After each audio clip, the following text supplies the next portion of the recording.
तो अभी हम समझते हैं प्रमेय नंबर 6.4। ठीक है, प्रमेय नंबर 6.4 में ये कहता क्या है, सबसे पहले इसको पढ़ लेते हैं, इसका स्टेटमेंट पढ़ते हैं। यदि दो त्रिभुजों में एक त्रिभुज की भुजाएं दूसरे त्रिभुज की भुजाओं के समानुपाती अर्थात एक ही अनुपात के हो तो इनके संगत कोण बराबर होते हैं और इसीलिए दोनों त्रिभुज समरूप होते हैं। देखिए सवाल में क्या कह रहा है कि मान लीजिए दो त्रिभुज है, एक ऐसे है, ठीक है, एक त्रिभुज उससे बड़ा है, ठीक है, A B C P Q R, ठीक है। यहाँ पे सवाल में ये बोल रहा है कि अगर दो त्रिभुज के संगत भुजाओं का अनुपात एक ही हो, जैसे कि ए बी और पी क्यू का अनुपात और बी सी और क्यू आर का अनुपात और ए सी और पी आर का अनुपात, अगर इन लोगों का अनुपात बराबर हो तो ये कहना चाह रहा है अगर इनका अनुपात बराबर हो गया तो इनका संगत कोण, जैसे कि ये वाला और ये वाला कोण, ये वाला कोण, ये वाला कोण, ये वाला कोण और ये वाला कोण सब बराबर होंगे, यही बोलना चाह रहा है। मतलब ये वाला कोण इसके बराबर होगा, ये कोण इसके बराबर होगा, ये कोण इसके बराबर होगा। इसका मतलब अगर ऐसा बराबर होगा तो ये दोनों त्रिभुज क्या हो गया, समांतर होंगे, यही बोल रहा है सवाल में। ठीक है, अभी देखते हैं इसको कैसे प्रूफ करना है। तो सबसे पहले लिखते हैं यहाँ पे हल।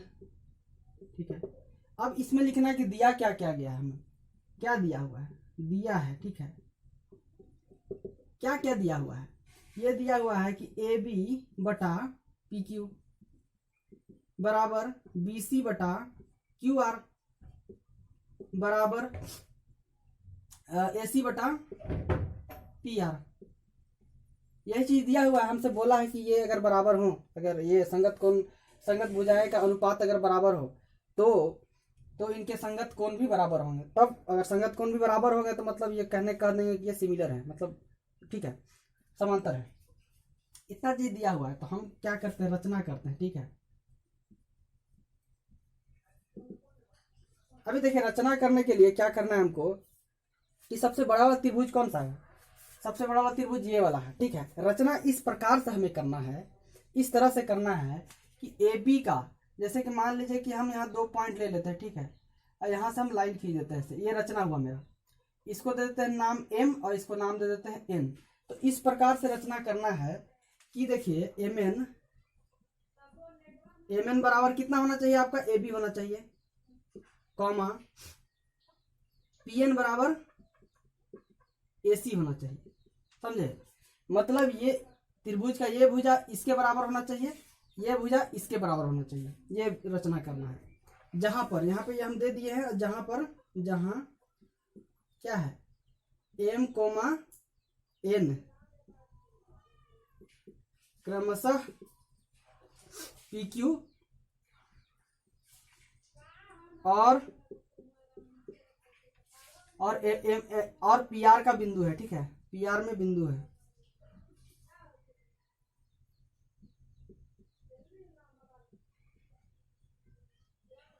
ठीक है, ये है। ठीक है, ये चीज रचना कर दी हम, खुद से कर दिए। अभी देखते हैं इसको हम क्या करना है। अभी हम इसको समझते हैं कैसे कैसे करना है।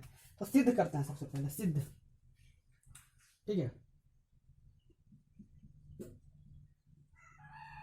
सिद्ध कर रहे हैं तो क्या क्या चीज है यहाँ पे, एक चीज दिया हुआ है, सबसे पहले जो दिया हुआ उसको लिख लेते हैं, ए बी बटा पी क्यू बराबर बी सी बटा क्यू आर बराबर ए सी बटा पी आर, ये क्या है, दिया है। ठीक है, इसको दिया है, लिख देते हैं। अब एक चीज यहां से देखिए, हम जो रचना किए उससे क्या लिख सकते हैं, उससे एक चीज लिख सकते हैं कि इसका हम अनुपात लिखते हैं। ठीक है, ये वाला जो है, ये त्रिभुज है, ये त्रिभुज है, इन लोग का हम अनुपात लिखते हैं। तो कैसे लिखेंगे इन लोग का अनुपात, अब यहाँ पे देखिए ए बी की जगह में हम पी एम लिख देते हैं। ठीक है, तो ए बी की जगह में पी एम लिखते हैं, पी एम बटा पी क्यू, बाकी सेम टू सेम लिख दिए। अब देखते हैं बी सी की जगह में क्या लिखेंगे, बी सी के जगह में हम क्यू एम एन नहीं लिख सकते। क्यों नहीं लिख सकते हैं कि अभी तक हमको पता नहीं है, गारंटी नहीं है कि एम एन और इसका बी सी का लंबाई बराबर हो। ठीक है, हम तो कंडीशन रखे थे कि ये दोनों का लंबाई बराबर होना चाहिए, इसका और इसका और इसका और इसका होना चाहिए, लेकिन इसका गारंटी नहीं है। तो हम क्या करेंगे, उसको सेम टू सेम लिख देंगे। यहाँ पे क्या बी सी बटा क्यू आर है ना, इसको सेम टू सेम लिख देते हैं, बी सी बटा क्यू आर। ठीक है, हो गया। अगला जब एसी का हम लंबाई हम सिद्ध कर दिए, यहाँ पे एसी की जगह में पीएन लिख सकते हैं, पीएन बटा पी आर, ठीक है, पी आर। ये कहाँ से आया हमारा, रचना से, रचना से, ठीक है। इसको समीकरण नंबर 1 मान लेते हैं। अब यहां से हमें क्या पता चलता है, यहां से ये पता चलता है कि पीएम बटा पी क्यू और पीएन बटा पी आर दोनों क्या है, बराबर हो गए। देखिए पीएन बटा पी क्यू और पीएन बटा पी आर, देखिए पीएम बटा पी क्यू, पीएन बटा पी आर, ये क्या है, बराबर है। तो यहाँ पे इसको लिख देते हैं। तब पता चला कि हमको पीएम बटा पी क्यू किसके बराबर होगा, पीएन बटा पी आर के बराबर होगा, ठीक है। अब क्या कर सकते हैं, अब हम क्या कर सकते हैं, देखिए इसका अनुपात दिया है, ठीक है। हम क्या करना चाह रहे हैं ना, हम क्या करना चाह रहे हैं कि ये दोनों त्रिभुज जो है, ये त्रिभुज और एक बड़ा वाला त्रिभुज, दोनों को अगर हम सिमिलर प्रूव कर दे तो हम ये भी प्रूव कर सकते हैं कि ये जो दोनों है, ये क्या है, एम एन और क्यू आर क्या हो जाएगा, आपका समांतर हो जाएगा, ठीक है।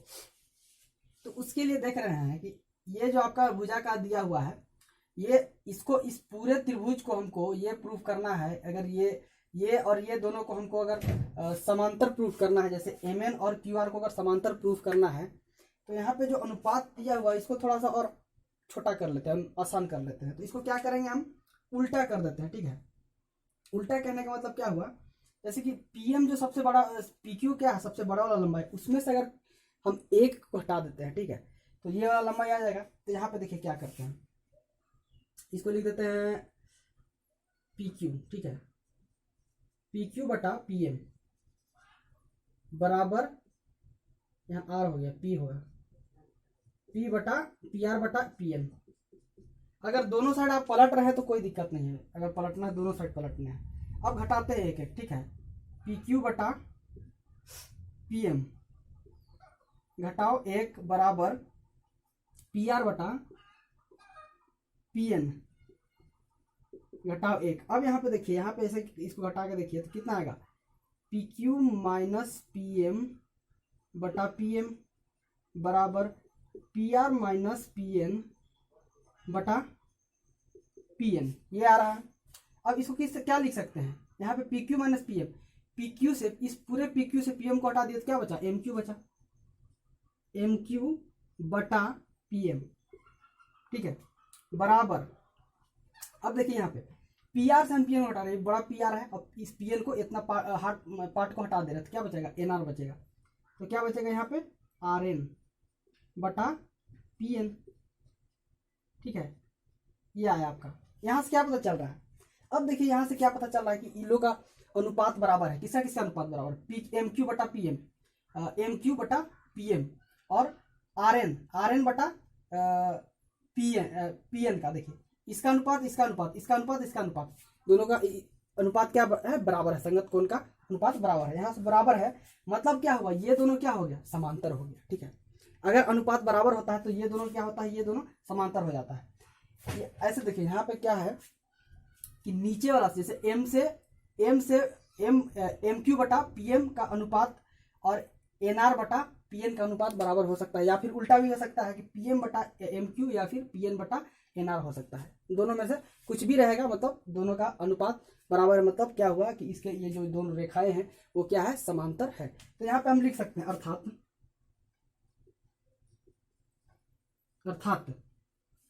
ये दोनों एम एन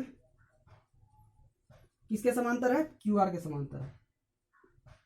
कैसे हो गया ये इसमें लिखना होगा कि ये आधारभूतिक समानुपातिक प्रमेय के विलोम से, ठीक है, आधारभूतिक समानुपातिक प्रमेय के विलोम से यहाँ पे लिखना है।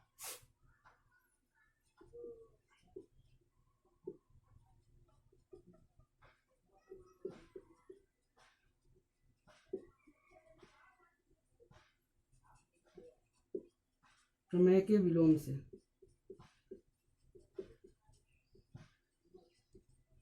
ठीक है। यहाँ पे देखिए इतना तक हो गया। अब हमको क्या प्रूव करना है, अब यहाँ पे एम एन और ये क्यू आर दोनों जब मान लीजिए कि दोनों समांतर आ गया, मतलब अब क्या कर सकते हैं, अगर ये दोनों समांतर है इसका मतलब क्या हुआ कि आपका एंगल एम और एंगल क्यू, एंगल एम बराबर एंगल क्यू होगा, ठीक है। ये वाला एंगल, PMN ये वाला एंगल और Q के बराबर होगा, और कौन सा बराबर होगा आपका, एंगल R और एंगल N के बराबर होगा।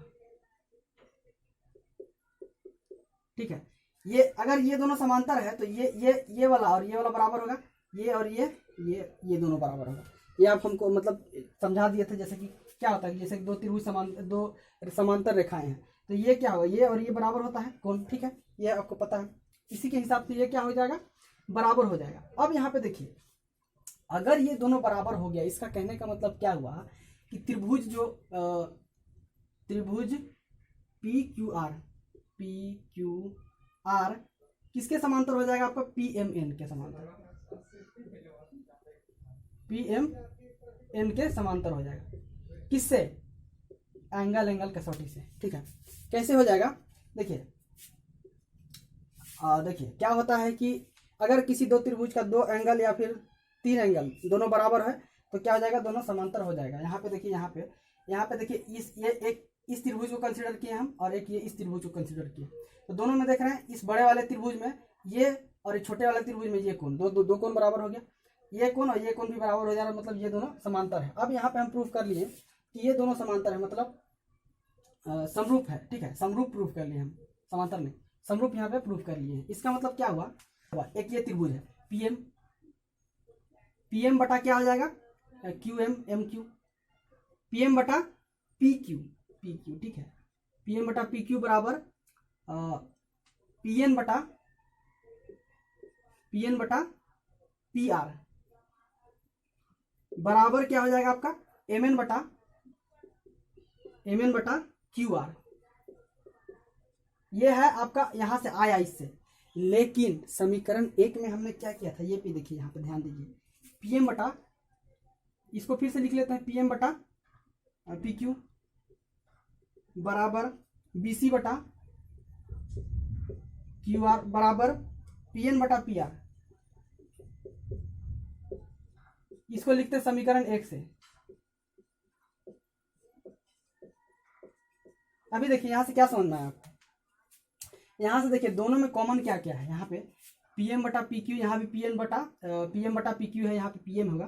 ठीक है, PM बटा PQ यहाँ पे ही है, तो MN बटा QR और BC बटा QR ये दोनों कॉमन, ये दोनों क्या है, अलग है, लेकिन ये PN बटा PR और PN बटा PR ये दोनों में सेम है। इसका मतलब क्या हुआ, यहाँ से हम लिख सकते हैं कि BC बटा QR, ठीक है, किसके बराबर होगा, MN बटा QR के बराबर होगा।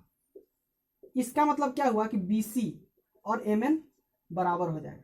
मतलब क्या हो सकता है, ये BC ये वाला और ये MN मतलब बराबर हो गया। कहने का मतलब क्या हुआ कि इस त्रिभुज को हम यहाँ पे रखे तो बहुत अच्छे से फिट कर गया, बैठ गया। अब यहाँ से क्या हुआ कि अब ये दोनों त्रिभुज क्या हो गया, सर्वांगसम हो गया। ये त्रिभुज और ये त्रिभुज सर्वांगसम हो गया। तो यहाँ पे लिख सकते हैं कि त्रिभुज ABC किसके सर्वांगसम हो जाएगा, PMR के, त्रिभुज PMN के। ठीक है, ये क्या हो जाएगा, SS सर्वांगसम, साइड सर्वांगसम।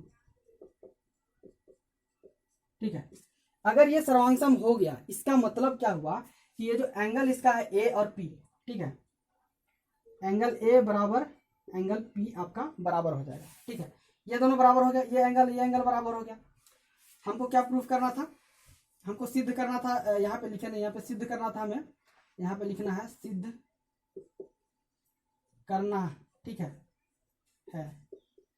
क्या सिद्ध करना है, A बराबर क्या होना चाहिए, एंगल P के होना चाहिए, एंगल B किसके बराबर होना चाहिए, एंगल Q के बराबर होना चाहिए, और एंगल C एंगल R के बराबर होना चाहिए। ये बराबर होना चाहिए, ये सिद्ध करना था। यहाँ दोनों अगर सर्वांगसम है, इसके हिसाब से ये दोनों बराबर हो गया और ये दोनों बराबर हुआ। यहाँ पे हम देखिए, यहाँ पे क्या देखते हैं, यहाँ पे क्या है कि MN और M किसके बराबर है, M किसके बराबर है, Q के बराबर है, और हम जानते हैं कि M किसके बराबर है, B के बराबर है। तो यहाँ पे angle B equals to angle M बराबर एंगल क्या हो जाएगा आपका, Q हो जाएगा। ठीक है, Q हो गया। मतलब क्या हुआ, यहाँ से कंक्लूजन निकल के आया कि एंगल B बराबर किसके हो जाएगा, एंगल Q के। ठीक है, और दूसरा हम देख देते हैं एंगल N, एंगल R। ठीक है, जो R है किसके बराबर है, एंगल N के बराबर है। ठीक है, अब वो एंगल एन किसके बराबर है, एंगल सी के बराबर है, क्योंकि सर्वांशम है, ठीक है, एंगल सी के बराबर है। अगर ये दोनों त्रिभुज सर्वांशम है तो ये सी के बराबर हो गया। अब देखिए यहाँ पे तीन चीज मिल गया हमको, क्या मिलना था, तो यहाँ पे इसको लिख देते हैं, अतः ए बराबर पी, ठीक, बी बराबर क्यू, और एंगल सी बराबर एंगल आर। इसका मतलब क्या हुआ कि त्रिभुज ए बी सी किसके समरूप है, त्रिभुज पी क्यू आर के समरूप है। यही सिद्ध करना था हमको, तो ये निकल गया, ठीक है। यहाँ पे हम इसको लिखना भूल गए थे पहले, क्या चीज सिद्ध करना, ये लिखना पड़ता है, यहाँ पे दिया हुआ है रचना, बाकी सब सेम है, ठीक है।